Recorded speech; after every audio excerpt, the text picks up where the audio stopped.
I would like to open the meeting today, April 23rd, of the CPC. Is Steve Eisenberg standing in for Burton, who is at a work dinner for at least a little while. Hopefully he'll be joining us at the end of our meeting. And so I guess I start with roll call, I suppose. Diane, Present Select Board. Paul, Paul Baum, Recreation Commission appointee. Ed, Here. okay. With what affiliation, Ed? Oh, I'm sorry, housing. Yep, Sarah, Sarah Grimwood, Natural Resources Commission appointee. great. Sue Sue Felshen, Planning Board appointee. and Nancy. Nancy Nelson, Historical Commission appointee. And I'm a select board appointee as well, Eve Eisenberg. Okay, in my best effort to stall for Burton, I'm gonna shuffle the agenda a little bit, and we're gonna do the easy stuff first, if that's all right with everybody. I'd like to start by approving the minutes from November, December, and February. Did everybody get a chance to read them, and were there any comments for Anne? Or I think that there was a lot of stuff in here, and somebody did an excellent job writing. They were excellent. Yeah, Absolutely. I had no comments and yeah, same here. I sent comments in this morning. Okay, Sue, are those comments reflected in what's on the thing in my hand, which is just from the meeting documents? Do you know? Anne? Yes, I did upload them to the website early today, just after I received them Okay, and great. incorporated them. Okay, great. May I just ask, Diane, were they of consequence, Sue? Because I didn't notice anything of consequence. Were they, I mean, anything you edit is of consequence, but I mean, were they things you think about in order to approve the minutes? Well, not generally, but there were a couple of marginal comments, Anne, and I don't know if those would count things I didn't understand myself, and I don't know if those would count as substantive or not. Right, they were mostly sort of refining the language, which was terrific. And then, right, I think you did ask for clarification on just a couple of things, but it didn't really change the content dramatically, I don't think. Thank well, you. that's what we count on Sue for. Yes. You to sure keep it do. all straight. Yeah, okay. In that case, I would just like to entertain a motion to approve all three of these minutes all at once. Does anybody? I don't think you can. It has to be somebody from the group. So I move that we accept all Oh. three at once. Thank you. Second. All, everyone who approves of the minutes, raise your hand. This is great. This is going really well. Okay. Quite well. All right, then, at this point, I'm just gonna say that those minutes were approved by everybody. I don't think I have to do a roll call on the minutes. Don't we Uh, have to do a roll call for any I vote don't by know. Zoom, or am Do I we? wrong? Do we have to do a roll call for all Zoom votes? I thought I heard We that at do. some I point. think- Okay, roll Yeah. call votes on approving all of the minutes. So these are the minutes for November 1st, 2023, December 5th, 2023, and February 13th, 2024. Diane, Actually, I have to abstain from that one. Because I okay, wasn't there. you weren't there. Very good. Paul, You're not required to abstain, but you're Oh. allowed. Well, I read them and yes, you're approving the minutes. Okay, Paul, I vote yes. Ed, I vote yes. Sarah, Aye. Sue, Aye. Nancy, Aye. and me too. I say yes. Very good. Happy minutes are set aside. Okay. The next thing I was going to tackle was the project You have status. you have two more sets of minutes, Eve, that you have to vote.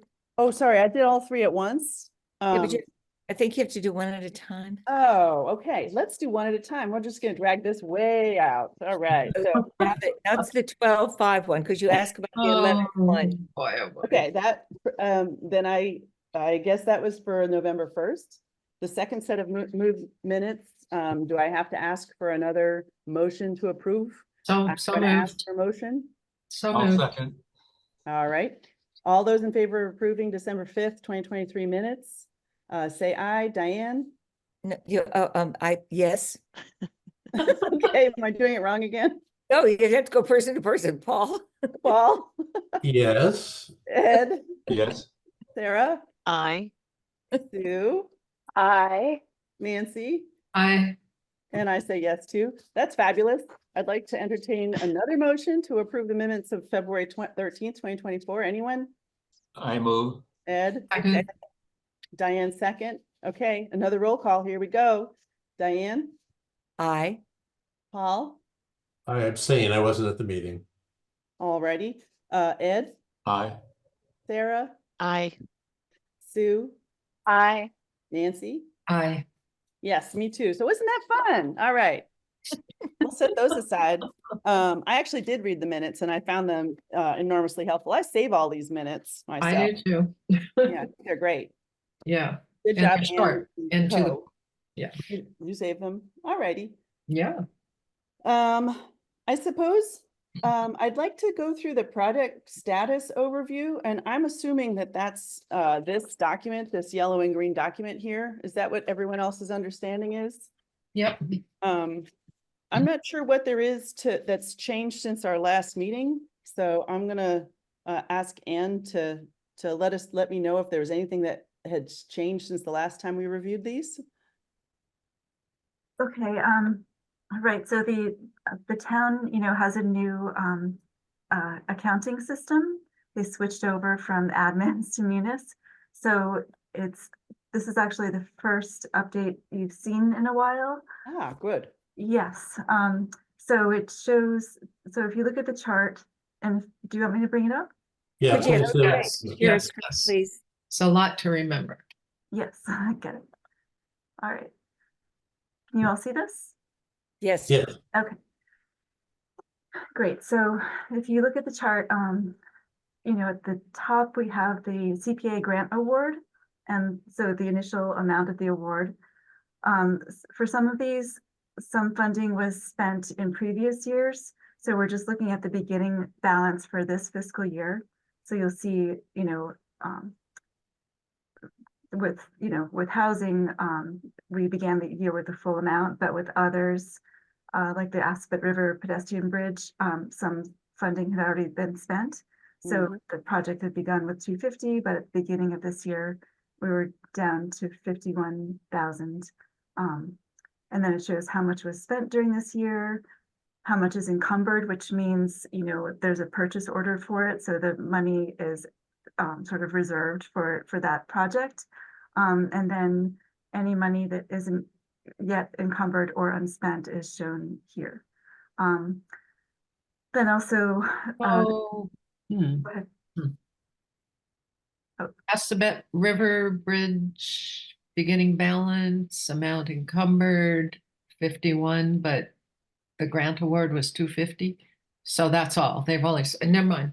Okay, never mind. Could we Right, make the so- grant a little bit bigger for Yeah, those of us who sure. are slightly challenged? Thank you so much. Oh, very helpful.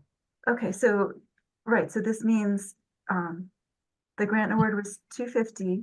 There's, Got it. about 50 left, so 200 was spent in previous years. Yep, I got it. Okay, and so for this year, there's about, the full amount is encumbered in a purchase order.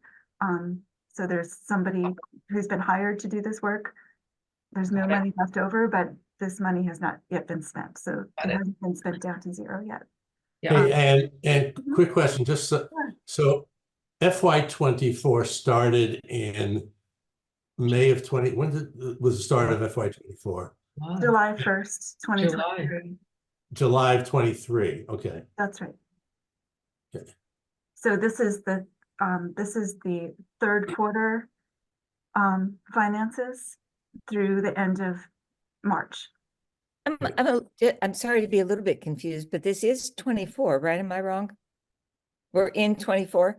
Yeah, so Yeah, right, fiscal but year. why wouldn't it be the beginning balance 23, the amount expended 23? Because it's not until July 1st, 24 that we begin the new cycle, I thought. I could be misinformed, but that's always been my understanding. Well, fiscal year 2024 extends from July 1st, 2023 to June 30th, 2024. Okay, So I just think perhaps the language might be clear if it was FY 23-24 amount expended 23-24, so that people would know that we're not looking at monies that we've just granted or that we anticipate granting. I think it would make it a lot clearer. Is there a way to change that in? Well, I think I understand. Would you prefer to see dates so I could say beginning balance Yeah, yeah, I first, mean, 2023?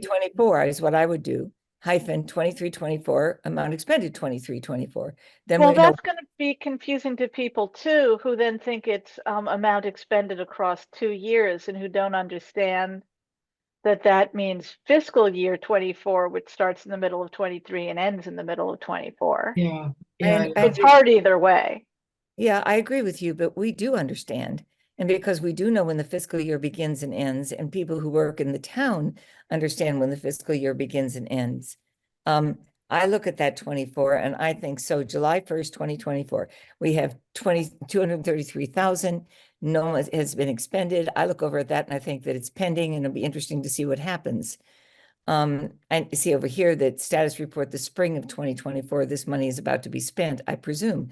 But Sue, I Well, if think, people understand what a fiscal year is, you would think that they would understand that fiscal year 24 means starting in 2023.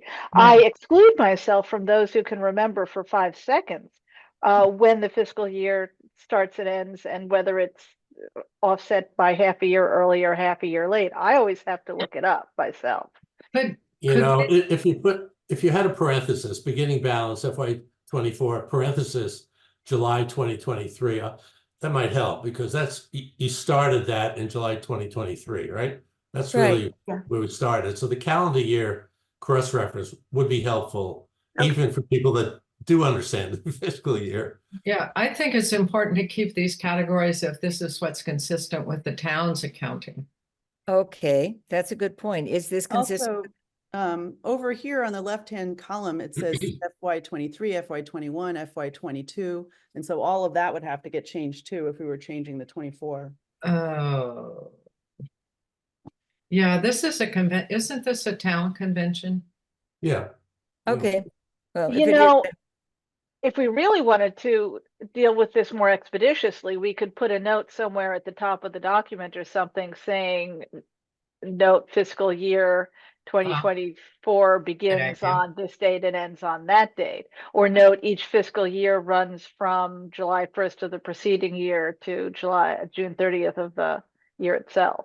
That's I think that would be prudent and wise. that's a a good great idea. suggestion. While we're being prudent and wise, I don't understand the green boxes that say Y spring. Is that FY spring where the F somehow got cut off because it didn't fit? Or does the Y mean something else that I don't understand at all? Like why spring? Yeah, well, why not spring? It's a very nice time of year, but I still don't get it. Right, sorry. So this was a convention that was used before I came where, you know, there's a Y for yes. And then I just put the date as to when that status report was received. But I can write out the word yes or write out the word received. Maybe the word received. Received would be clear because then I Yes. would wonder what yes means. Yes, it's needed. Yes, it's True. sent. Okay. Okay. But if it says spring of 24, doesn't that tell you when you're gonna get it? It's meant to say, yes, we received it Yeah, in June 2024. in spring of 2024. But Right. there's a difference between when it's expected and when it's actually received. So saying received would be lovely. Okay. So, Okay. and Received or- in the sense that we've expended it, right? Well, that's a status report, not the funding. Right. Sorry. So we're looking at this column, Diane, status. I know what we're looking at. I'm Oh, just okay, saying, sorry. no, thank you. I know I'm a little dim on these things. But my point is that, you know, what do we mean by a status report? Yes, what that we've heard from them, which is what I Yes. thought it always meant. But yeah, Yes. okay, Yes, so we've heard from them and I did post the status reports that we Yes. received Right. onto the website. yes, you Right. did. under current meeting documents. So it's just the receiving of a document, I think, and you're checking the box that the document was received. Yeah. Yeah. Exactly. And the difference between pending and in progress is what? I was going to make another annoying suggestion, which is if we're going to have a note at the top explaining what fiscal year is, we could have a note at the top explaining what in progress versus pending mean, because I also don't understand that. Okay. And Is gosh, it- if the is it- CPC Have a doesn't legend. understand its own reports, we're in trouble. You know, I think what's wonderful about this is it reminds us that insider language is not always clear to those who are observing something. I think this is really thank you. I think it's such a productive discussion, but But can I ask the question a different way, Ann? Is there a difference between pending and in progress? Good question. Yes, so pending means it hasn't yet begun. But with the Assabet River Bluff housing pre-development, they've sort of, they are hiring people and they've sort of given us sort of preliminary figures so that I know that work is actually in progress. But they haven't requested reimbursement yet. But I've sort of seen previews of what could be coming.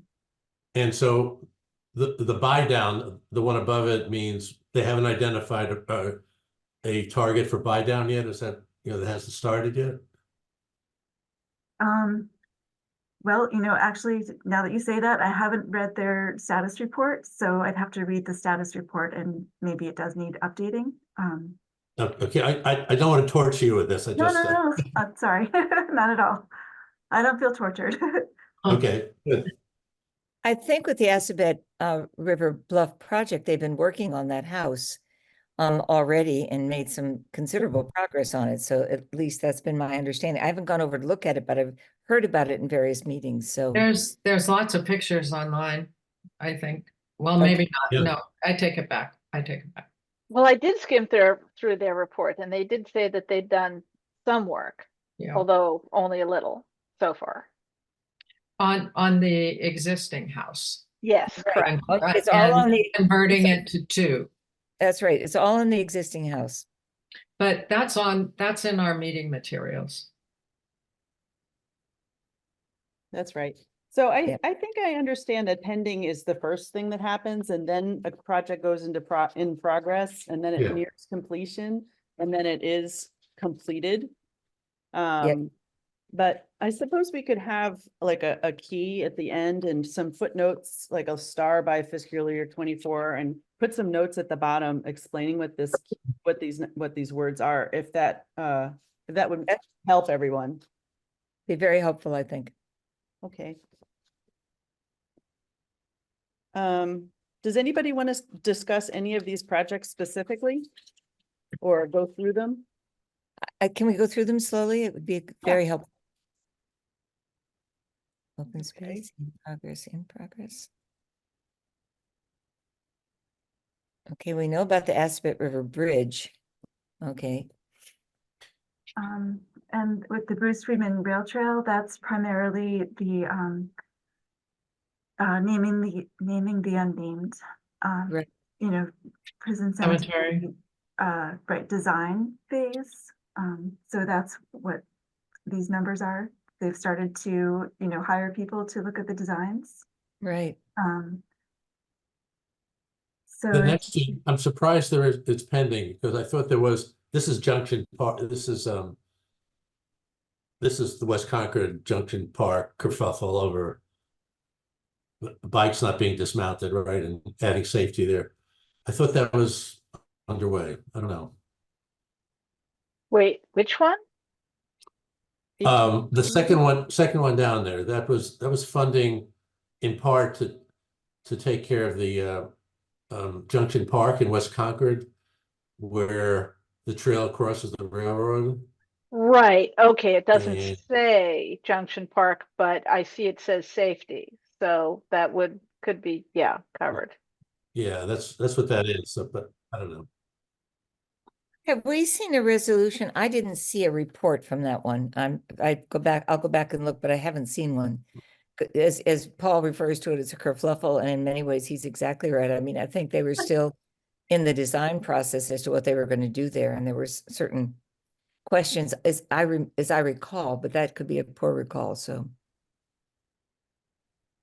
I feel some general confusion over several projects where it seems like they were funded a long time ago, but are still not done. For example, Chamberlain Park Bridge Design and Survey was funded in October 20, third line down on the screen, and is still listed as pending. Nothing has happened after 3.5 years. And the next line down, the drinking fountain started in 2015, says one more to install, but that was almost 2 years ago. And I can see that lots of projects get delayed, especially anything disturbed by the pandemic. But I guess I'm wondering if we could add more detail about some of the slower projects to say, why does this I think- appear to be totally stalled? I think Chamberlain Park is not correct. I was just on that bridge, and the walkway has been partially repaired, so I think maybe there's a progress, maybe that's out of date. I don't If know if it it's said in complete. progress, it would be understandable, yeah. I know they've spent some of that money because Paul's exactly right. Or else they've just done it on their own and they haven't applied for the money. I mean, Right. sometimes there's a hiatus between that actually happens. doing something and applying for the money. That happens. Well, actually, this is actually a high level issue that we were hoping to discuss today anyway, which is, does the CPC have a way of checking in on these projects and asking for status reports? Is there like a system for that? Does anybody know? Right, you check annually, and I did send out a request about a month ago for status reports and sort of gave people they had the understanding that you were meeting tonight. So some folks did get the reports in, but others haven't yet, but I'll certainly follow up with them after this meeting. And I thought we had decided to have people report twice a year. Yes, We have this discussion that twice a year because we felt there were lots of projects that were behind. And we thought, well, it'd be better if they reported twice a year so that we would have, a really good sense for how things were going and not find ourselves a year or two later wondering what was happening. Or if you scroll just a little bit more down and the last line is 2010. And so that seems particularly odd, such that I agree with you, Diane, but every 6 months versus a year isn't going to help something that's been open for 14 years. Well, the Haywood Mill project, I think is done, and that may be unspent funds to recoup. That's what I think. And the Yep. same thing with the drinking fountain project. It said one more to install 8/20/22. I think that's done. I think And- it is as well. And Although I think the removing invasives is an ongoing annual effort. So I remember when this came up last year, that was the yes, response. exactly. And some people have said to me, well, they should reapply then if this is an ongoing process. And others have said, well, that's what that funding does. It sits there and people use it. So I think that's a question that perhaps as a protocol, and we might discuss later on, is, what happens when something is attenuated by the town. And should we be asking for a very detailed or should we say a project only lasts for so many years? I'm going to try to attend that training session in June again for the CPC. I don't know if any of you saw that from Stuart Saganor. No, I'd like to go to that with you, Diane. When is it? Oh, good. I don't have the date right here. I'll try to find it while But we're talking. Go ahead. I would imagine most of our applications have a period of time when they hope to do it by. I mean, maybe that's what we need to have clarified. And then we can have a kind of expected end date on this chart. Somewhere in our manual or in the application, there's a specification that we expect the projects to be done, I think, in 30 months. Is that Oh, still in okay. there? Thank yes, you. that's right. Okay, I forgot That's that. the- Yeah. we don't enforce that, but I mean, it's a guideline, but Yeah. Yep. Well, that's what I was Mhm. getting at, Paul, like, that, just Anne asking people for reports and maybe getting them and maybe not is, there's no teeth to that, and there's, if we're telling them they have to be finishing up in 30 months or, reapply for the remaining funding, that it adds, like a, something that needs to be enforced, and I don't know that the CPC is in the business of enforcing anything, so that's why I was asking, like, what is the process for checking in on these projects other than Anne just asking people for Yeah. a report? well, Because that either doesn't, no offense, Anne, but you're reapply not scary enough. or reapply or ask for a waiver of sorts, Yes, exactly. an explanation for why it's delayed. Well, the CPC, the CPA training or boot camp webinar is on June 18th at noon. And the registration for it opens in early May, which hasn't happened yet. Save the date on your calendar now and keep an eye on your inbox for registration details. I will send it to everybody on this call. Thank you, Diane. You're welcome. Okay, so maybe it's a larger question that we can ask at that seminar, like how other people, how other CPCs are getting reports and not enforcing the spending, but just sort of really keeping close track of the money after Right. it's Right. been allocated. I suppose it might be as simple as putting in a maximum number of years, and beyond that, it gets swept. Yep. And in addition, in terms of the report, I hate to use the last column as a catch-all, but it's actually helpful that the water fountains item says one more to install and gives a date, because it gives some kind of indication of why it's not done after all this time. The Haywood metal line could say ongoing invasives removal until funds exhausted, which would still not explain why it's still open after 14 years, but it would at least say, this isn't insane. We don't have to have one committee member remember from year to year that that's what's going on. We'd see it right there in the chart, and then we could consider, shouldn't we claw back this money after this much time? Or, oh, all right, they're still working on it. So that information's probably in those progress reports. So if people read the progress reports, then that would be pretty clear. I thought I looked them. Not that I've read every single one every single time. Oh, I see. We don't have a progress report on that particular item for today's meeting. Right, not yet. Yeah, Probably next month. Mhm. sure. So Okay, so maybe, Eve, is this a good time to talk about, in the context of this progress report, about these two Giroux projects? 'Cause I we do would like to talk about those when we discuss the correspondence. And I'm still crossing my fingers that Burton will come back for that. But Okay. if you have report related questions like what's on this chart regarding those things, now would be appropriate time to talk about them in regards to the chart information.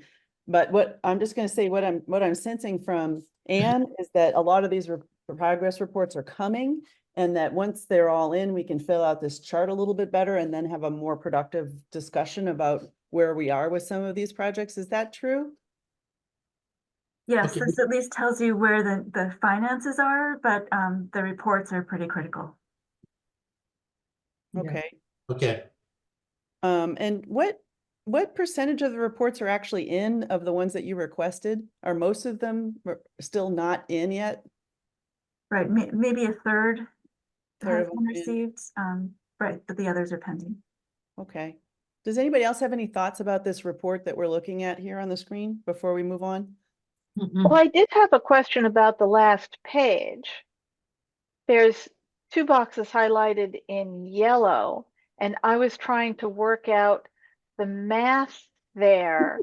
There's $240,000 in the third column of dollars, which is amount expended in fiscal year 24. And then there's the same amount that's unencumbered and unspent. So how can it be both expended and unspent? Now, I think that's money to be returned, but I still can't work out how those numbers in those columns mean it's to be returned. Actually, you're right. This is incorrect. I need to fix that. Thank you for finding that. Okay, So that, but there is 240,000 left that would be returned to the CPC. Okay. Once that project is closed out. And then this one I think is actually accurate. So yeah, that one made more sense, but I Yeah. admit after getting so confused on the first one, I failed to do due diligence on the second line. Okay. Now I get it. I love sharp eye, Sue. yes, Can you, thank you. can you scroll back up? I'd like to see how we're referring to the Warner's Pond projects on this chart. Where are they? Okay. here There we go. they are. Here we go. There are three separate lines. Well, there's one, two, yeah, three separate lines. 19, 20, and 24. Pending. Is it helpful to have those numbers in front of us as we discuss the correspondence, Paul? Maybe, yeah, Very important, I think. So yeah. we can, if there's no other general comments on this chart, I think, I would like to take some more time myself to go through the status reports and maybe confer with Sue, with her sharp eye, and get back to Anne and see if we can make sure that there are, it's as updated as it could possibly be before we actually go through it line item by line item. Does that sound good to everybody? Sounds terrific, Eve. You know, last year we did recover, last year, no, when I was chair, the last year I was chair, which was a Last year. year. Oh, yeah, good, last year. We did recover a lot of funds. Yeah. That's So I really mean, good. that it's about this time of year when we look again and see, all right, what's sitting there fallow that we can add to our base amount. Yeah. So I love it. Yeah, that's the goal. That's for sure the Yep. goal. So, let's make this chart a little bit more complete and then discuss it at our next meeting. fantastic. Nancy? I would just like to make a quick shout out to the Old Manse and the professionalism with which they have pursued the money from CPC from the get-go. I think it's a good model, and I wish everything was that easy. Okay, everybody hear that. Okay, thank you. All right. And then the next thing that on my scrambled agenda is to discuss the correspondence received by the CPC regarding Giroux Park and Warner's Pond. And I know people other than me have a lot to say. If it's helpful to get those numbers back up from Anne's chart, I think they're accurate enough that it could help foster a discussion. Is that helpful, Paul? Yeah, sure. Okay, and would you mind throwing their chart back up again? And let's start with Warner's Pond, I suppose, because it was right up there. Yep, there it is. And would you mind punching your plus button a couple more times for us? Really nice. Oh, That's boy. great. If I may start, I feel the comments about Warner's Pond, I mean, there's been so much shared information, and we now have the task force, and the writer of the letter also confessed that he wasn't really up to speed on it. So I think, I don't know there's anything to respond to there, apart from the fact that we have a task force who's looking into everything. Well, I am on the task force, so I Mhm. can give you some detail. But as far as this chart, I think it is accurate. The two projects, 619 and 920, the funding for dredging is in abeyance. It's pending until the task force determines whether dredging is going to go forward or not. The next one down is funding for active work in support of Delia for the purposes of making a decision. She's hired a facilitator, for example, for the task force, which is coming out of that. So I think that's why there's money being expended on that one, the 05 FY24, and that's why there's no money being spent on the other two. So I think it's accurate. Agree. Well, one thing that isn't clear to the public who just look at this chart or just look at CPC materials is that this money either can't or simply won't be spent as allocated until the task force comes up with some kind of outcome. People might wonder or fear that somebody could just go do something with this money without waiting. Yeah, and I don't know if that was the concern, but we do have the task force. I think, oh, Ed, you go ahead, I'll go next. It was my understanding that, it can only be used for dredging. Correct. I mean, That's Correct. right. So we're waiting for the they're outcome. waiting for Mhm. the task force to reassign it. It'll have to go back to town meeting. Right, and the reason why, we had this discussion earlier, the reason why we didn't claw it back was because it's possible it's still could be spent on dredging, and Delia Right. asked us not to claw it back until the decision's made. But you're right, Ed, if dredging is not the solution, then it'll have to be reallocated, reapplied for that purpose. I'm not trying to make a problem, but I think we need to be clear that, once the town figures out what they're gonna do, then we will be able to act, but not until then, so. Well, I Correct. like to think that's in the minutes somewhere that we've had this discussion a number of times. Yeah, Right, so and just, that's Paul McComb's big question. Is it gonna be used for something else or not? Well, and there's also the $250,000 remaining in the fiscal 24 money that a person might fear could somehow be used for some other purpose, even though it is in fact being used to support the task force, if I understand correctly. Well, it's pretty clear, design, plan, and construct. Right? right. The dredging isn't in there. That sort of covers Right. the bases of various options. Yeah. What they're trying to figure out now. Right. And Exactly, but my point is that a person could fear that the money in the third Warner's Pond line does not say dredging, so could be used for some non-dredging purpose like removing the dam, in I think theory. I think you have to go back to the project description, Yeah, right? It should be in the project description. it should be, yes. I also think that there's, is it okay to now? I'm not seeing hands raised, so I'm not sure. I also think it's awfully important to differentiate between the way in which we create ad seriatim funding for our program. So we knew in advance when we started this with Delia 4 years ago, is it 4 years, I think, 19, 20, 21, 22, 23, 20. When we started this whole idea, the notion was that she wasn't going to have enough money in that first round, but she didn't want to try to, so to speak, dredge up all the money that we had to use for her ongoing projects. So she kind of spread it out over time and said, we'll come back again. And part of this was she had hoped originally that doing something each summer would preclude the advancement of the eutrophication of the pond. But it ends up that's not what happened.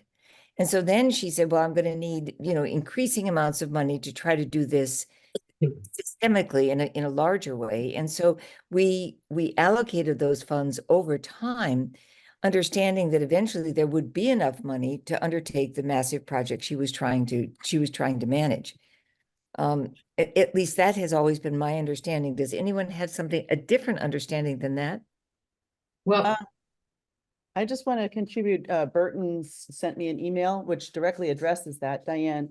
Okay. And he writes to me that, that Natural Resources will have to relinquish the prior grants and come back to the committee for a new application if this money is not used, for dredging or directly addressing the descriptions in the application. And there is no disagreement from Delia K on that point. right. Yep. So that sort of Right. supports what you say there. But And that's- also, I just want to take Diane, a moment to thank all my committee members for not talking over each other like I almost just did for somebody else, and just having this lovely, calm discussion. So thank you all. I just want to, All. I want to address Diane's comment. You're correct, Diane. There was an assumption that there would be enough money. It was funded over several years. It turns out there wasn't enough money because the bid came in high. So that's why we're in limbo right now. But that was the original Delia's assumption and her explanation. And thank you. Yeah, go ahead, Diane. And in the letters, the many letters I've received from Miguel, who is incidentally a very honorable fellow who really does his research well. Miguel suggests that the way in which that whole process of the bidding took place was not entirely above board. That there was in fact that there were alternatives to how to get rid of the sediment in the pond that were not appropriately explored. Diane, And- I would I just- recommend that we refer to the task force and not just Go ahead. not comment on that here without all the facts. I've just promised that I would bring this up, Sarah. So if I know I'll just, he's written to all of us many times, and I think we Right. should let the task force do their work. okay. Okay. If nobody else has any other comments on that Warner's Pond correspondence, I would like to open it up to anyone else not on the committee who wanted to make a comment. But first, any other committee members want to say anything? I sure wish Burton were here. He had a lot to say, but oh well. Okay, does anybody not on the committee want to say anything about Warner's Pond? No? Okay. In that case, I guess there's one other correspondence topic, which is Giroux Park, and I think that's also on the chart up higher. And this is a different situation completely, isn't it? Yes. Yeah. Wait, is that it? Oh, yeah, there it is. Performance bonds. 2018. Yep. Now, Sorry. Paul, you said you just walked out there? No, I Yeah, did. and also that email 424, that was an email from Steve Dukran to me. So I walked out there for two purposes. One, because I'm on the Warner's Pond Task Force and Giroux is being discussed as part of that. And also the Recreation Commission is thinking of a CPC application, but putting those aside, that's why I walked out there. The place, there were some problems initially. I don't want to relitigate those issues and who did what to whom. The site's in pretty good shape right now. And in terms of phase one, which is what there are two lines. One was sort of the design. The 200,000 originally was sort of right after the town purchased the property. It was feasibility, it was design. And then the second application was phase one, which was actually construction. And that was taken over by Steve Dukran after multiple people handled it. The email from 424, there's a punch list, quote unquote punch list to finish phase one, which involves some tree planting, some striping of the parking area, sort of minor issues. And Steve was saying that work would be done by the end of the summer. And I know some of the town management is questioning whether it could be done sooner than that. But anyway, it's very close. Phase one is very close to completion. The project had a lot of issues earlier, but from a CPC standpoint, where we stand right now, I think it's largely done, and what's written there in the application is largely done, except for a few things. And what are the few things, Paul, that you think are yet to be accomplished? Well, in his punch list, if you had I saw it, but I just wondered which one of the things. there was some. All the plants died, right? So they've started Right. planting. They have to finish the tree replanting. I can't tell you how many trees are needed. The parking lot needs some. Yeah, there it is. Tree replanting, resetting some pavers, parking lot striping, furnishings for the pavilion, and a few other items. The pavilion, which was one of those unfinished problems, the structurally is complete. It just doesn't have any furnishing in it, and so there were a lot of issues, and then it was unfinished and quite ugly for a while, but it is close to being done right now. That's my understanding. Thanks for going out there, Paul. Yeah. Well, it's a beautiful area, and it has tremendous potential, and hats off to Steve, who took an orphan project and made it happen. You know, I think there were issues in settling a dispute with the contractor, which I don't know much about, and those were settled. I know Carrie LaFleur is involved in that. So, and she reported to the select board some months ago that the town had turned the page on the problem and was getting fixed. And indeed, that's been the case. Okay, great. That's great news. Yeah, good news. I just have one more question, which is that, again, it seems like, is this the standard operating procedures for our projects? Is that we committee members go out and visit them when there are questions about it, or is that the way it's supposed to work? Or, yeah, Diane? Well, I think when there's a problem, we try to go out and look. I would have gone out to Giroux Park before we met, but I've just been slammed. My brother's had a problem, and so I ended up being in New York for 4 days. So Oh, I okay. I was not able to be here and have the time to go out and take a look. But I think Hey, that Diane, you don't have to do everything all the time. no, but I mean, I think that it would have been a very valuable thing to do, but Paul did it, thank bless him. But I think that when there's a problem, I think that's really important. Because I mean, for instance, there have been painting jobs and there have been other things where there have been, questions about whether it was going right. And so we've gone back and looked but it's only to support rather than to necessarily criticize, but to help. So That's understandable to me.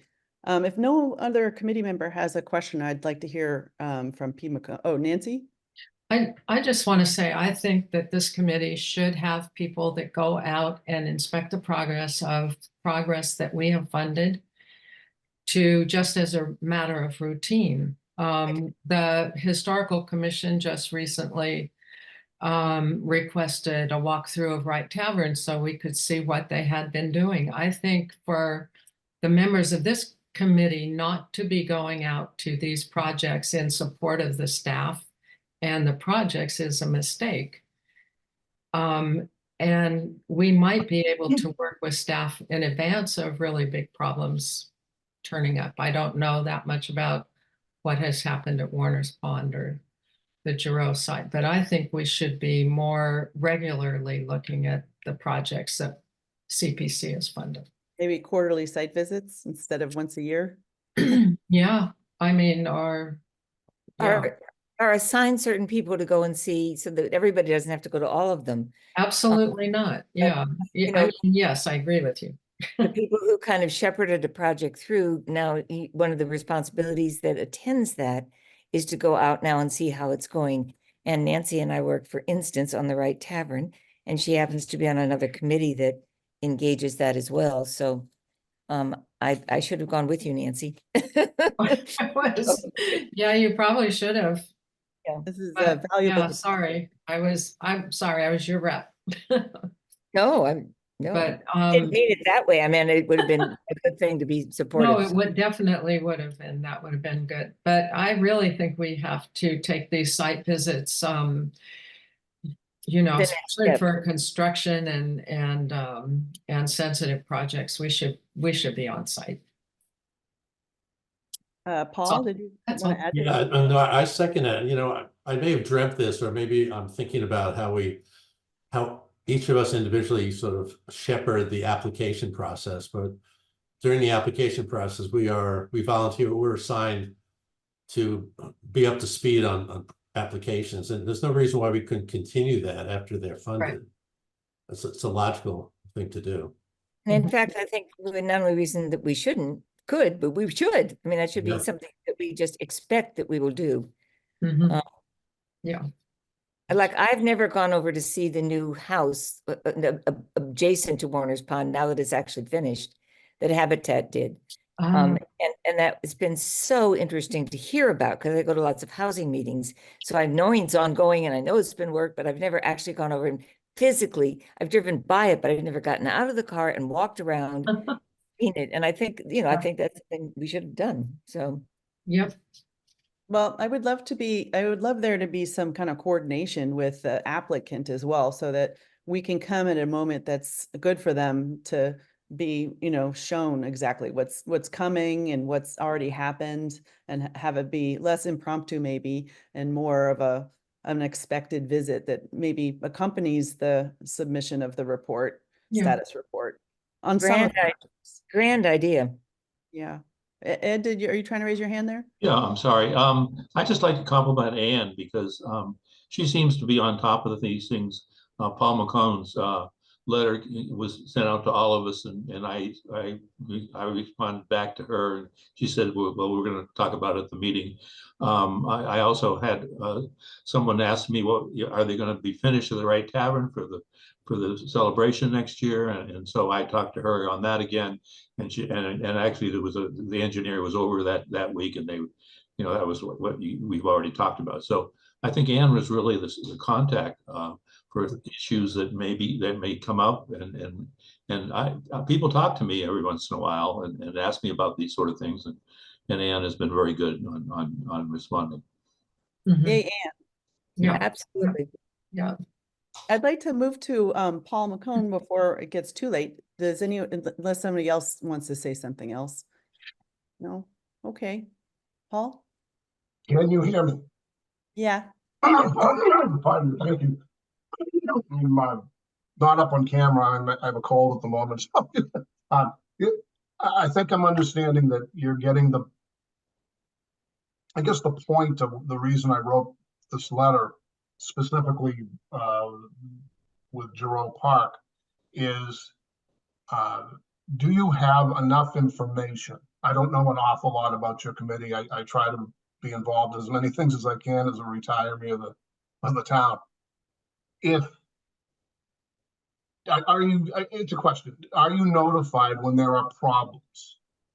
Now, I understand from this discussion that you get or hope to get reports.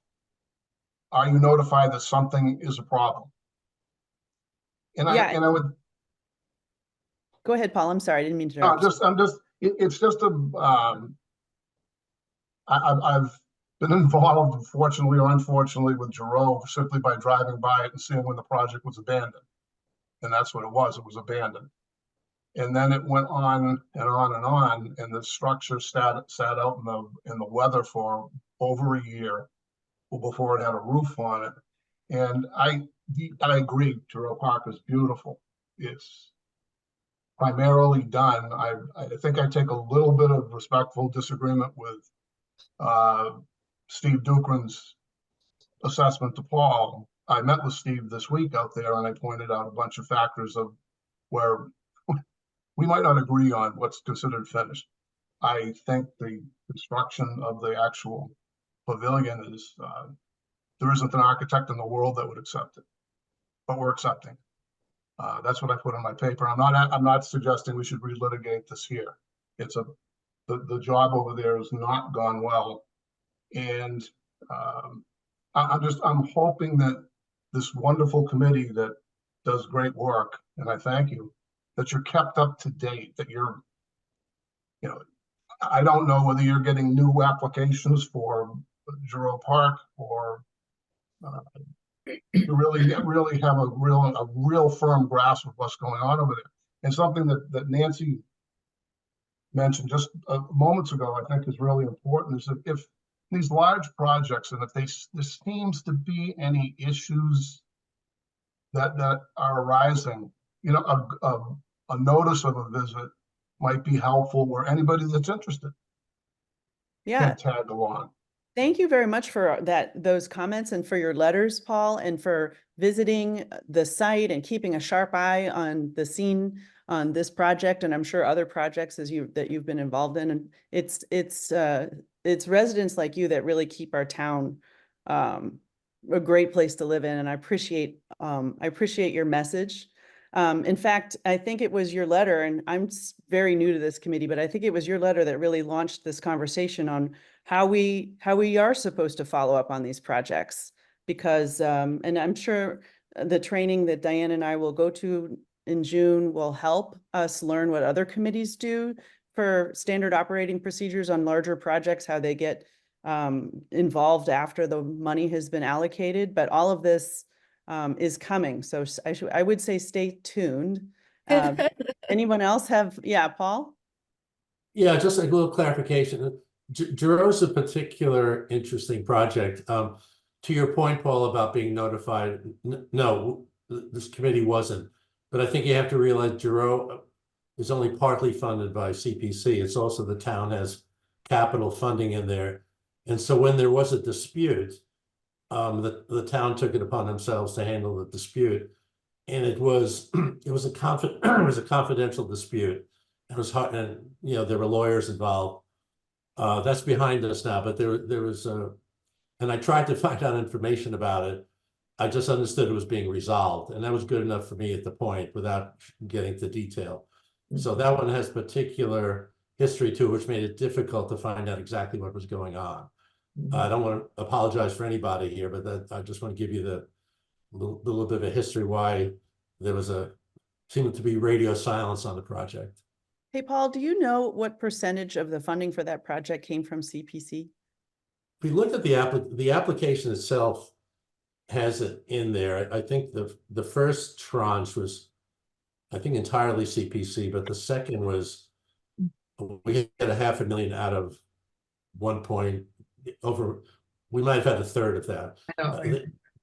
The application has it, but it was, we didn't have the majority share of it. Mm-hmm. Okay, Diane? Yeah, but it's also important to note, and Paul, I think you're spot on right, but and beautifully put, and Paul, thank you, McCone, for your letter as well. But I think that it would have been nice if the town had let us know that it was stalling. Because I started hearing things from people, and I thought it was because we had changed town managers and that a new person who was in charge of it had moved in, and that therefore there was a lot of confusion as to who was in charge. So I stepped back and was just very quiet because I thought it was being negotiated by the town. And I think it's fair to say that most of our projects we try to share with the town. In other words, we try not to do all the funding ourselves. It's meant to be, we look for matching funds all the time. Now, when we're doing something like the bridge, that's over by Nuvo, what's it called? Nuvo, thank you. When we're looking at that kind of thing, sometimes we do all the funding, but by and large, we look for over and over again matching funds. I mean, that's one of the principles by which we operate. So I think it's important for us to remember that even though the town is running the projects, and they've run most of these projects, that somehow we establish a relationship that says, okay, if something is running amok or if it looks like it's slowing down, that a little note to us that just gives us a heads up. I think without violating confidences, if there's legal battles or whatever, is just a prudent relationship to establish. And how we write about that or set that up is part of the probably thinking about the things we do this spring. But Paul, you're exactly right. Both Pauls are exactly right in what they're saying. Well, and no, we didn't know that there were problems until it was a problem. Here's my stupid question. As a committee, we're, if somebody doesn't come back and ask for more funds, what action could we possibly take, or what role do we play when a project has gone awry? I mean, we're just a money distributing committee. We're not really, we don't have like an army or anything to, yeah, Paul, help. Well, there is a treasurer, and Nancy was the treasurer and I was the treasurer, and invoices come to Anne and then they go to the treasurer for approval, and Anne and others do their due diligence before they come to the treasurer. So we don't pay money until we understand that the projects are, their invoices, that, the reimbursements are there. Matching the project, yeah. Yeah, exactly. So there's a But, process. of okay, due other diligence. than just refusing to pay out the money, there's nothing we can do to get a project back on track. Am I wrong? Except to use what the bully pulpit. Okay. Yeah. Yeah. But and to say, look, if you come back for money the next time, or again, we need to understand that there's a process in place. This one had some problems. How are we addressing those? I mean, it's just a gentle, I think, responsible nudge. Nancy? I think that's Paul McCone's point. We should take some lessons here and pay attention a little bit more. That's what I think. Okay, I guess, Paul, your hand is still raised, or Paul I'm McCone? sorry, I'm not pardon me, this new format, I'm trying to figure out how to get it down. Okay. Thank you for your comments and all your work. I just hope nobody thinks I was trying to take a shot at the CPC. I think you do wonderful work and it's No, just, I think this is an unusual situation, and it sounds like you're on top. Very Well, Paul, unusual. you get what you pay for, for all volunteers. Diane, did you have another comment? Oh, sorry. Then I'm going to move to Anna Feldwig. Sorry if I mispronounced your name. Hi, Anna Feldwig, 343 Commonwealth. I just wanted to clarify, because for those of us who live right by Giroux and by the new house, and walk by it every single day, to whom should we send photos to really keep everybody in the loop? Both this group and the town manager? Is that the best route? Ed, do you want to reply? I'm on the housing authority, Anna, and we actually own the property, or we've been the responsible ones. So if you had any questions, we're right on Everett Street, call or talk to Jennifer, the executive director. What kind of What photos? about for are they- Giroux? Are these photos of problems? What kind of photos are you talking about? Not problems. I mean, there have been problems with the house. Like one day I went by and all the spigots on the outside were open and just pouring out water. And I didn't Oh, know who to tell, but I closed them and they didn't seem to open back up. And for a long time, the erosion barriers were broken down and it was raining like crazy and all the stuff was pouring off the road into the pond. And I wasn't sure who to call. And we have pictures from February of when people got into the bathrooms at Giroux and the toilets were filled with feces. So, I mean, we have lots of good data points to share. And should we send them? I mean, we don't want to annoy people, but we do have information for you. So could we send it to, say, Anne, or is there like a point person? And just what's the most appropriate approach? It's a good question. oh, Diane, do you have an answer for that? I don't have an answer, but Anna, I think it'd be great if you send it to Ann Clifford. And I think it would be equally, because I mean, I don't mean the horrible one, but I mean, keep her up to date so she can keep us up to date. And I think it also would be prudent to send such photos or such information right to Carrie LaFleur. She would take that information in and be appreciative, actually. That's what I would say too, yeah. Yeah, I'm Thank you. intrigued about the comment about the restrooms. Did somebody break into the restrooms because they were locked? I think so. Well, the police might be a good, if there's a breaking into town property, you might want to try the police department. I don't know. I would if I saw something amiss there. Paul, is it when the town constructs a project like Giroux, is it the Department of Public Works that's actually doing the work? Yes. So it would be DPW that would need like spigot, if water is running, Paul McCone has his hand up. He might know something about it. Okay, Paul McCone, if you have an answer for Anna, that would be helpful. Okay, Or not. might be on mute, Paul McCone. Thank you. I'm getting used to this now. Okay. With regards to I will just say that I called the police on the unlocked bathrooms. Yeah. So I live on Grove Street, so it's quite close by, and I walk. So, with regards to pictures, I would suspect I have sent 30 pictures to the town so far. Where do you send them when you send them to the top town? Do you send them to DPW or to Carrie No, LaFleur? DPW just recently got involved in Giroux. They've had and I don't mean they have had nothing to do with this other than the fact that they were asked to glue this project back together.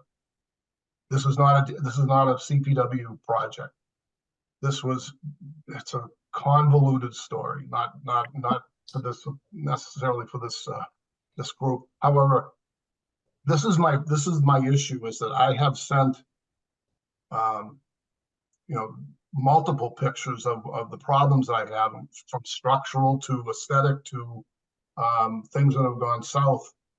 in the last year because they've been out in the weather. And they're, again, I'm trying to go over all this on a meeting, but I disagree that this project is almost finished and the lawyers are out. I suspect they're still in. And we're exceeding, we're around $40,000 in lawyers and attorneys on this project. So it's a significant thing. And I guess that's my main question in my letter is I have sent multiple things. I've written 2 articles in the Concord Bridge about issues with Giroux. I'm hoping you're getting some of the feedback and the photos and the things that I've sent, or if you have a suggestion of something is partially funded by a CPC project, should we be sending it to Ann so they can send it to you? I mean, that would be helpful to me. Yeah, I think that what you did was to send it to Ann and we all got your email and that was useful. I'm also noticing in our chart that none of the money that we assigned to this project has been invoiced. Is that true, Paul? Bohm? I don't recall seeing an invoice. Yeah, I on don't that think any project, but- invoices have been sent to us yet. So we haven't actually paid anything yet. The CPC funds have not actually gone to this project yet. Is that right, Ann? No, that's actually not right. Oh, When I sorry. first started 2 years ago, the money had already been spent. So there is no money left. Okay, We're so just, we haven't closed out the project since we haven't received a report. I see. So In the a short-term situation, if any one of the members would like to go out and walk around with me so I can show you some of the things I've taken pictures of and the points I've made, I offer that. So, thank you. Okay, thank you, Paul. Can I make a recommendation? So rather than rely on my anecdotes or Paul McCone's anecdotes, and his are probably better than mine, why don't we request from DPW, from Perry, some update, some accurate update on that project. So not that we need it in writing, but just so somebody focuses on answering the question. I thought Steve did in his email, but if that's not accurate, then we need some accuracy on that. Who did you say, Paul, to reach out to? The town, I would reach out to Carrie LaFleur, the town manager, and she can handle it appropriately, but I think she's gone on record that the town owns that property right now as opposed to any department. DPW doesn't own it, Recreation Department doesn't own it, NRC, that it's in the town's bucket. So that means it's in Kerry's bucket, or one of the deputy town managers should respond, I think. Okay, great. I think that's definitely something Burton should do when he Yeah. gets. Yeah. Well, Okay. good. As soon as I get something- Okay, in that case, I'd like to move on to another visitor here. Miguel, would you like to say something? Yes, can you guys hear me okay? Yes. Okay, so one of the frustrations that we've had with like things like Can you Giroux Park. identify yourself, please, for the record? Yes, Miguel Echevarri, homeowner at 255 Commonwealth Avenue. Thank you. And one of the issues, or one of the frustrations that we've had with projects like, I won't get into the Warner's Pond, but with projects like the Giroux Park, is a lot of times there seems to be the cutting of corners. Okay, so when you have a large project, typically, if there's a change to like the structure of a building or of a structure, there's a change to it, that usually is a change order. And a change order requires an architect to approve it. So typically you want to change something, then you submit new plans approved by the architect, dollars are identified, and then it's signed off by the town and signed off by the architect. Now in Giroux Park, the pavers that were mentioned earlier by Paul, I believe, they weren't part of the original specifications. Okay, the original specifications had a concrete floor. It also had, on each of the 4 corners, it had an 8 by 6 foot stone walls, which was supposed to then be topped with cedar benches and stuff. And what happened at some point along the way is they just changed it. They changed it to pavers. They got rid of those benches. There was no change order. I was just told it doesn't matter because there was no, it was a 0+, it's just transferring of money. But that doesn't really matter because, how did they value the concrete floor? How did they value those stone walls? They supposedly maybe did a horse trade with movable furniture that was supposed to get additional movable furniture in there. So anyways, the point is the earlier point being brought up by you guys is that, this committee might want to be kept up to date more. And in this specific case, here's an example of where I think it's legally mandated they're supposed to have change orders, especially for something as major as a structure of a building. And I was told there was no change order. And that's fairly significant. So anyways, that's a point I wanted to make. Thank you. Thank you for your observation and thanks for coming to this meeting and speaking up. I appreciate it. Great. I don't know much about the legality of change orders in town projects, but I do know that if there's a very significant change in a project that's been submitted to us, then we should hear about it for sure.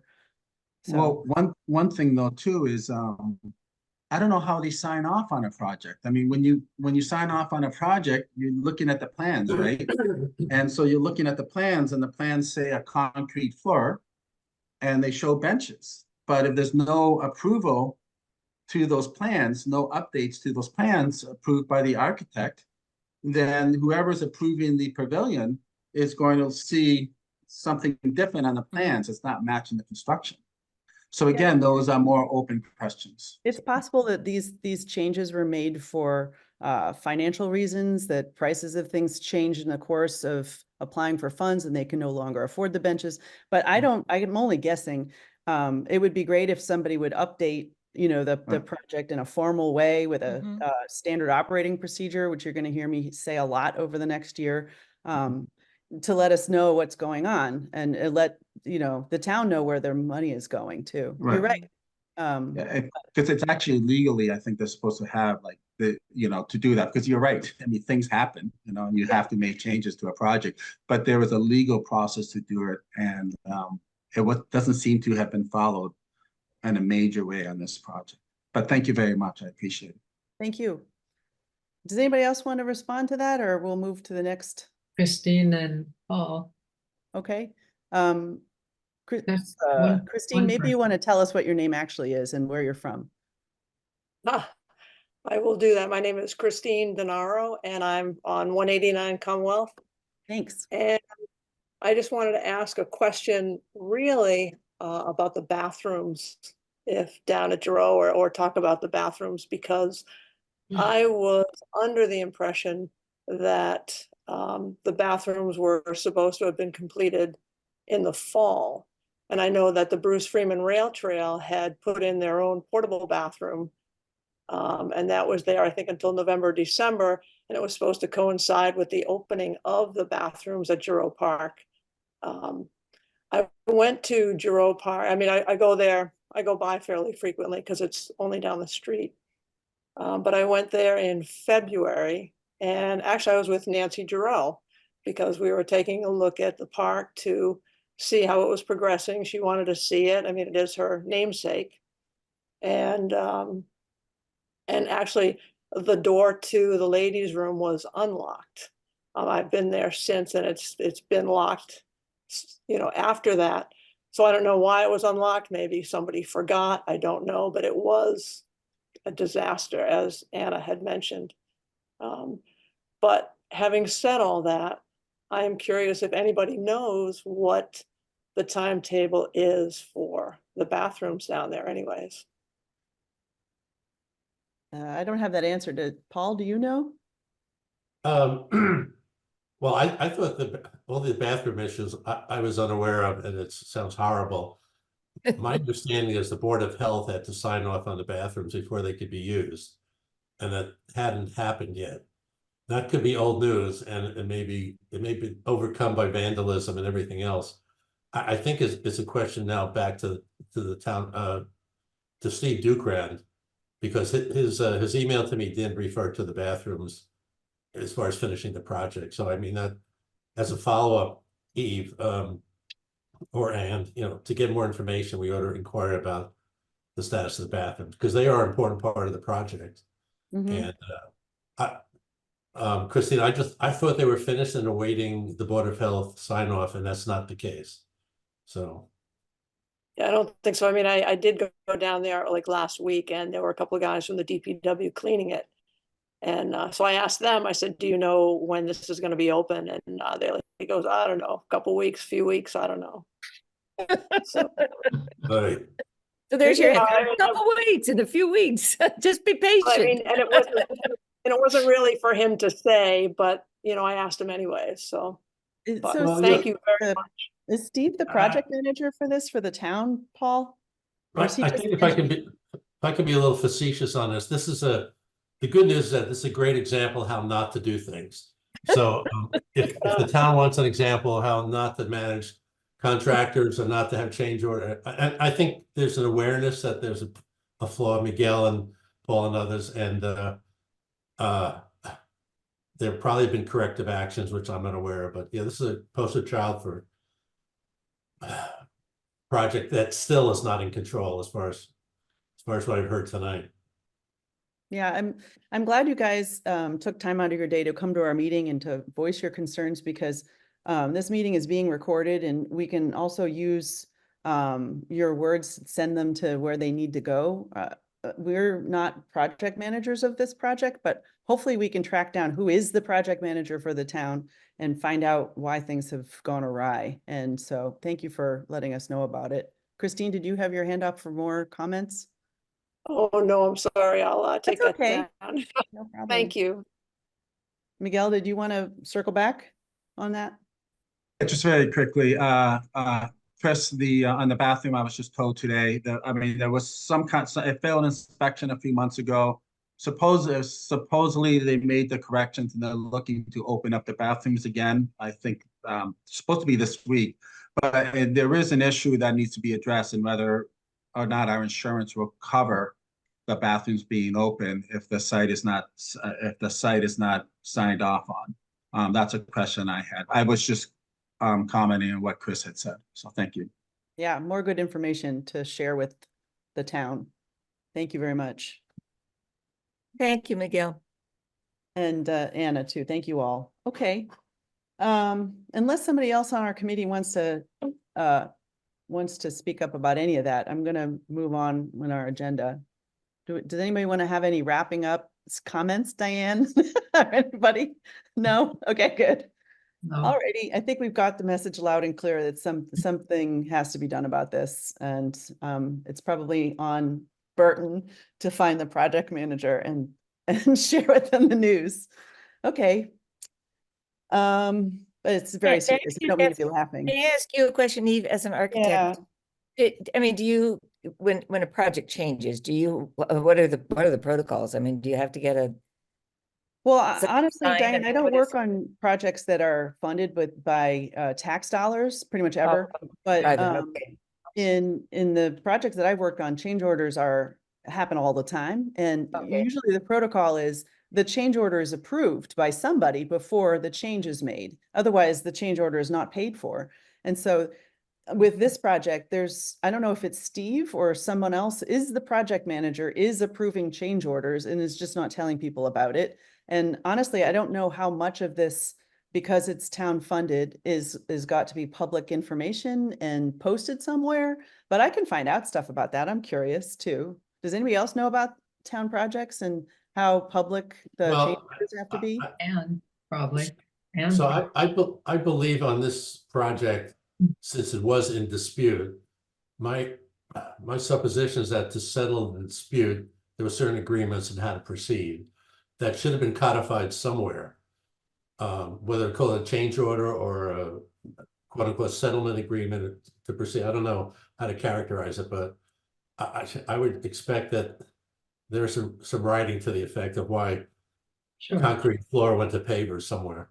Yeah, and I would like there to be a minimum level of communication back to the CPC as a funding agent to the project. Not that we need to know the settlement that the town negotiated with the contractors, but it would be good to be able to respond to people and not look like idiots that we don't know anything, that's going on with a project. So it's either communication that has to come back from the town who's managing the project, or it could be from, you know, the neighbors noticing things, and then, you know, more organic, emergent type communication. Nancy? It could be the CPC liaison to that And particular. it could be the CPC liaison too. That person's responsibility to know more and to communicate about it. Yeah, especially with certain projects that seem to be bigger and more complicated, frankly.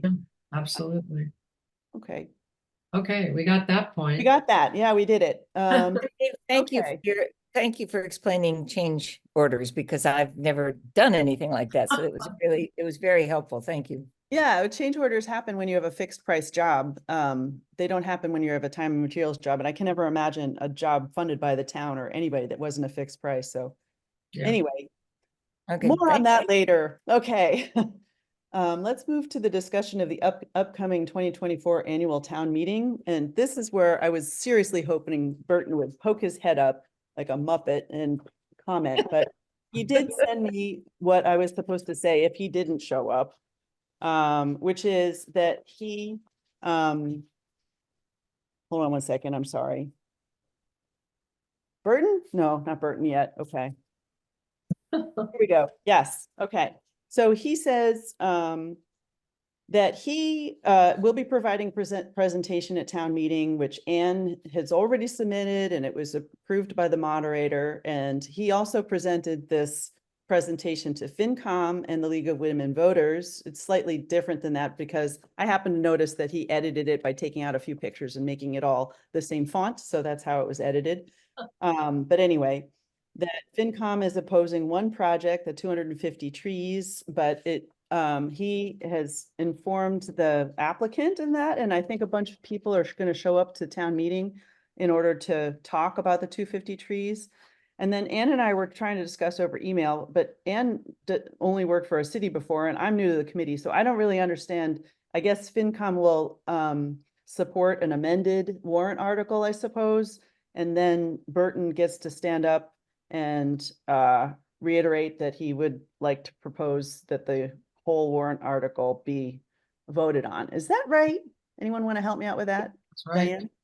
Sue is really good at this too, but my experience has been that he would present the article, and then an amendment would be offered by FinCom, and then we'd have to stop and vote on the amendment, I'm sorry. and then go back to the regular program. Sue, would you agree that that's the protocol? I would agree that's the protocol. I must say that I was left with a question after reading about the FinCom's opposition. I was unsure whether they were opposed to spending town budget money on 250 trees, or whether they were opposed to spending any money whatsoever, because CPC monies come from CPA funds. And although it is true that any CPA funds expended on the 250 trees could not then be used for some other project, it does not have the same budgeting impact on town finances that money from the general funds are. So I actually have no idea to what degree somebody is planning on making an amendment to the CPC article versus opposing expending any monies from general funds or any other portion of the town budget. Thanks. Go ahead, Diane. Oh, Yeah. go ahead, Nancy. My understanding is they know very well it comes from CPC fund. Oh, yeah, Oh, they I'm know. sure that, wait, Yeah. but is all of it coming from CPC funds, or is there some other portion that might be requested from general funds? I don't know about that, but I think their focus is CPA funding. Yeah, Okay. I've got that one. Good. I'm on the executive committee of the 250, so I have some sensibilities for that. And they're counting on funding from the CPC predominantly, but there is a permanent memorial fund, and some of that money could be expended or moved over to help with the trees, depending upon when we get them, what kind of trees. I think the key to this, at least in my ardent conversation with members of the FinCom, because I was not terribly happy with that whole process, is that, first of all, as I said, they were across it, we weren't there. But then secondly, they had questions about whether trees were permanent. You know, we build structures, we do things to enhance the town, but trees are not permanent. What if they die? What if they blah, blah, blah, blah, blah? Well, structures So- are not permanent either. Well, Nor that's- roads. no, Nor That's roads. what, our trails are all sorts of things. So I said just what you just said, Susan. So, but then they said, well, what kind of trees? You know, this could be, you know, they could die. I said, well, actually, Krista Collins, who knows a whole lot about trees, is the one who's orchestrating and managing this. And so my suggestion is that Krista Collins be brought up.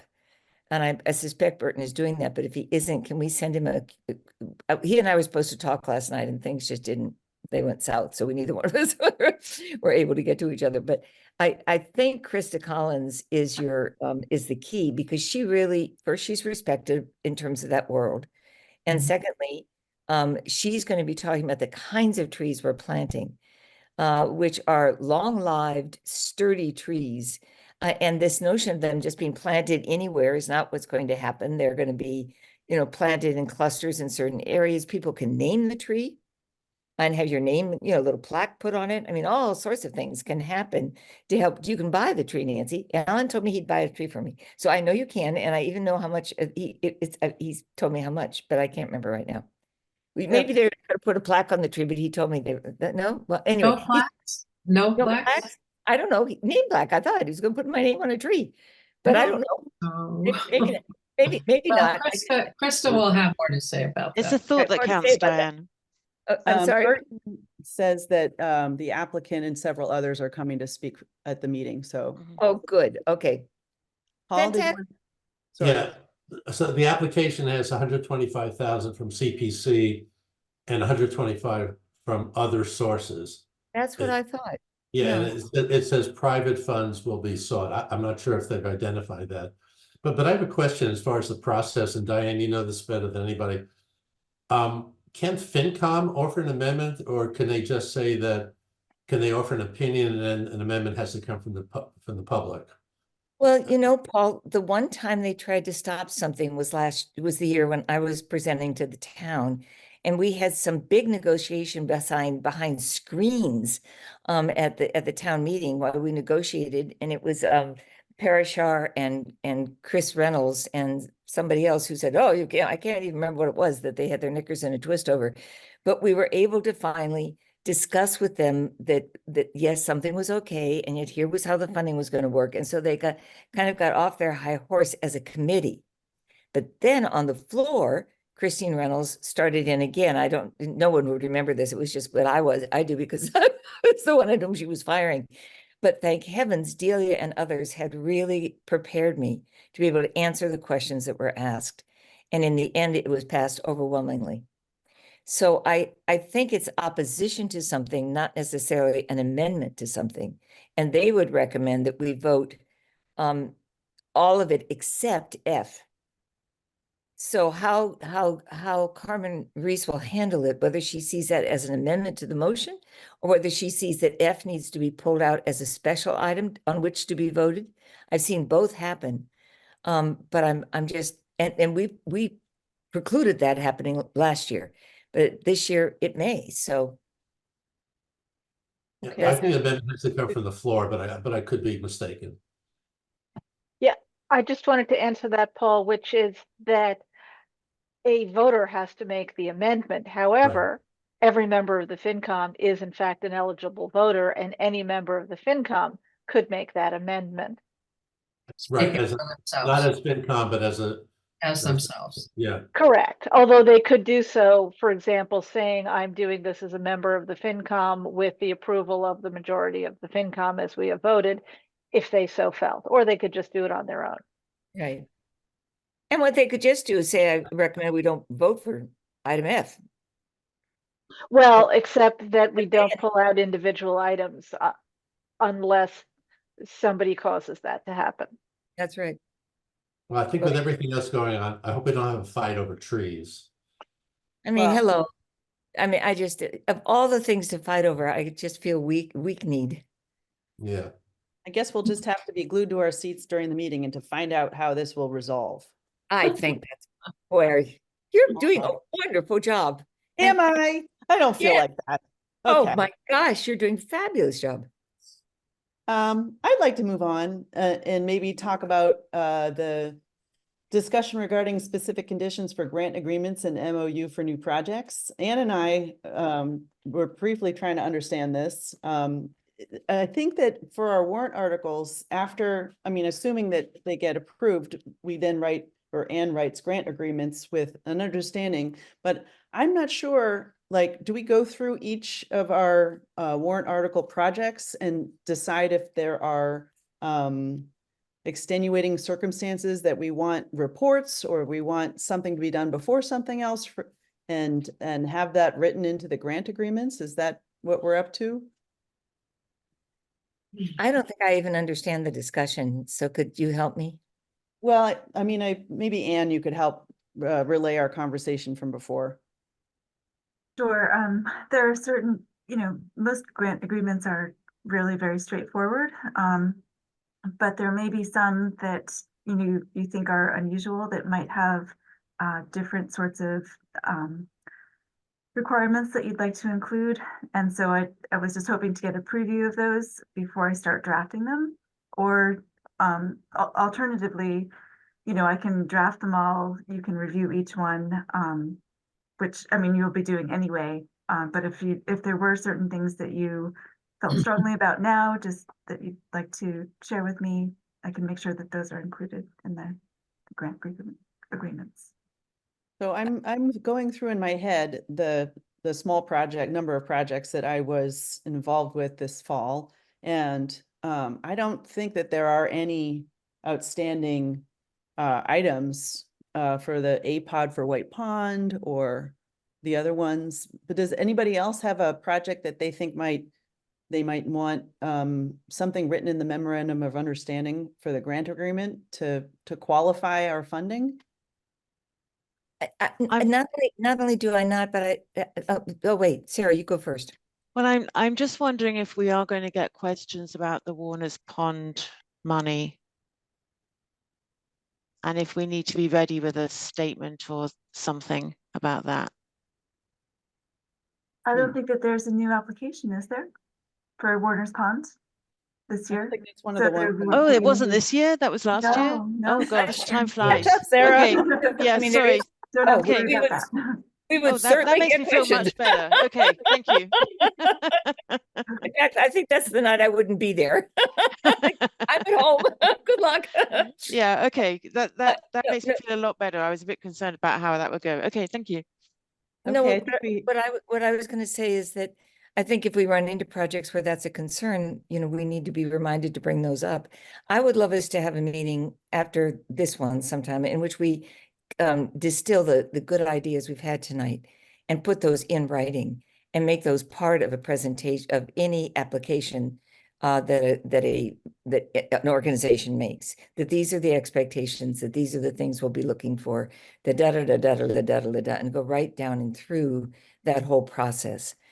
Because I think that once that's out there in the public, first of all, it holds us responsible, but secondly, it informs others that that's what's going to happen and be expected of them.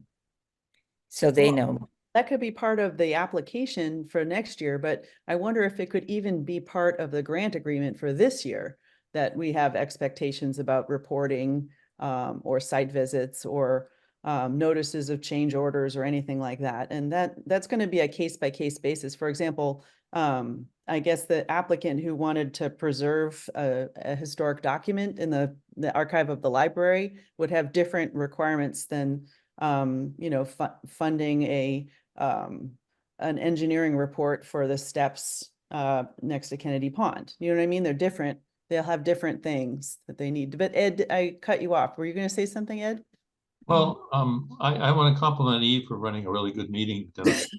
And I don't want to muddy the waters about anything, but I earlier this evening, we had the Municipal Affordable House Funding Trust meeting, and they brought up the fact that they're going to have to amend the housing production plan, which they took about 1.5 years to do. the regional housing services office is going to take on the burden of it. But they felt that maybe the funding that the CPC is providing, about half of the cost, should be increased. But I don't think we need to bring this up, just a couple of days before town meeting. I mean, I think it's something, it sounds like we could do something, for them and amend the warrant item. But it's always been very straightforward with the Regional Services Housing Office. So my point is, we've gone over a lot of stuff tonight, and I think we've survived. And I think I don't want to bring up anything that's going to get in the way of us having a smooth ride through town meeting next week. Okay, well, I guess we are prepared for future correspondence from Keith going forward next year, I suppose, right? Yeah. Okay. Nancy? Are we off that topic? You mean the item on the agenda about the MOUs? Yeah, the MOUs and the grant agreements are. Yeah, I mean, to wrap that up, I guess, can I ask that people who sponsored a project or promoted a project over the fall, think through your projects and get back to Anne if you have a question that you want answered in the MOU, or maybe come up with something we can discuss at our next meeting before. I don't want Anne to be drafting agreements then having to change them all. But I also can't imagine that too many of our projects are going to have a lot of requirements unless there's a blanket, you're going to be expected to, give us reports and a certain timeline type of requirement in the memorandum. But that's something that Burton's going to want to weigh in on too. All I was really going to say was, at some point in time, this committee should have a site visit at Wright Tavern. Okay. And see what's been done and how it looks. People who might be architects in particular. I would love to see it. I don't know much about the project, so I would love to see it for sure. Yeah, it's very, very interesting. Very interesting. Thank you. Yeah, Sue, you got your hand up. Yeah, I feel a little unclear on what sorts of things go into an MOU. Presumably things that are not just requirements of CPC funding, like that renovations don't qualify for funding, which was already part of the process of people applying. So what sort of thing, I don't feel like qualified to tell Anne what might go into an MOU because I have no idea what might go into an MOU. Diane, do you want to comment on what might go into an MOU? I'm right with Sue. That's the reason I said I don't really understand the question. Well, it's MOUs are for one thing, and whatever the other thing is, the grant agreements are for different kinds of projects. One, I forget which is which, but town projects get one of them and other projects get the other one. And they're just sort of, I think those things can be read online. Are they still posted somewhere? I think so. I think so. I think I was reading through a couple. Which ones do town projects get? MOU? The MOU. Yeah. So you're suggesting that I should look up some MOUs and grant agreements from prior years in order to get an idea of the kinds of things that go into them. Got it. I think there are sample sorry, didn't mean to interrupt, but I think that there are sample MOUs in the community preservation plan. There are. Mm-hmm. Yeah. Paul, did you want to add to that? Well, I'm just thinking of the early discussion today. I would think that any project that involves construction, if it doesn't already have in the MOU a requirement that if there's a change order, a change in scope, that be communicated to CPC. I don't know if that's in there already, Anne, but maybe we could think of something that relates to some kind of scope changes or change orders, so we're informed on projects like that. Yeah, I think it would be a good idea to do as Diane says, and sort of gel and distill our message to our applicants, and then put it into the grant agreements and MOUs such that we are better informed on what's going on when there are changes, or how fast progress is being made, or so that I'd love to get just personally, I'd like to get a little bit more teeth into the situation such that when Anne asks for a report, it actually comes Yeah. on time and such that we can discuss it, but I don't know how to do that yet, so maybe we just, Well, one of the things, although it would be awkward, I'd like to see a list of people who didn't respond, a list of projects that didn't respond, so that we know, you know, are these a series of town projects as we head into town meeting, where the town is so swamped they didn't have time? Are these projects that were individual ones that were just people who was in charge didn't kind of know to do things? So I mean, I'd love that differentiation, because if it's a question of just the town not being able to respond in a timely fashion, I know right now they're all feeling very stressed. yeah. So, Isn't that on this chart? Well, the ones who gave the reports are on the chart, but But then you can see the blanks. yeah, Well, there are a that's lot of true. blanks. Yeah. I'll Right, have to go back. and I and- think it really is just a matter of, you know, annual town meeting and just people being very busy. This is a tough time of year for everyone, so, right. Yeah. Yeah. I also can't tell from the blanks whether that means these people have never submitted a status report ever, Oh, no. or if it means they haven't submitted a status report on this round. Is there a deadline maybe for when the report has to be submitted? Theoretically. I guess it's up to the committee, but you're right. I should probably just include the date of the last time that they submitted a status report, which was probably last year for most. And then we would know if it was really blank, that meant never. Right. Sure. For a recent project wouldn't be so bad, and for an old project would be a big red flag. Sure. Yeah. Okay, so a little housekeeping. Yep. That's good. Okay. I think I have to think about all that we've said here, but I don't know if I can wrap it up succinctly, but unless anybody else has any other comments, I'm just gonna go ahead and adjourn us. Does anybody have any other comments on all of that? When's our next meeting? I Does have anyone it. know? Oh, usually I have that right in front of me.